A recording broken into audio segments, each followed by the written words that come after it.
ជំរាបសួរពុកម៉ែបងប្អូនទាំងអស់គ្នាក្នុងវីដេអូថ្ងៃនេះគឺខ្ញុំមកបង្ហាញជូនពុកម៉ែបងប្អូនអំពីប្រព័ន្ធចម្រោះទឹកស្អាតចាជាប្រភេទប្រព័ន្ធ UF Pro System ដែលមានຂະຫນາດ 3000 លីត្រក្នុង1ម៉ោងអញ្ចឹងពុកម៉ែបងប្អូនអាចជួយមើលបានຂະຫນາด 3000 លីត្រក្នុង1ម៉ោងគឺយើងប្រើប្រាស់ប្រភេទ UF Pro ចាចំនួន2ដើមហើយយើងមានជាប្រភេទធុងចម្រោះចំនួន3ដែលធុងទី1នេះគឺសម្រាប់ចម្រោះកញ្ចក់កង្ក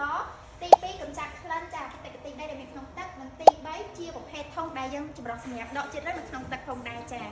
ទៅពីធុងនឹងហើយគឺយើងមានជាប្រភេទ filter សម្រាប់បច្ចេកទេសតលីដីមកតង់ទៀតពុកម៉ែបងប្អូនចា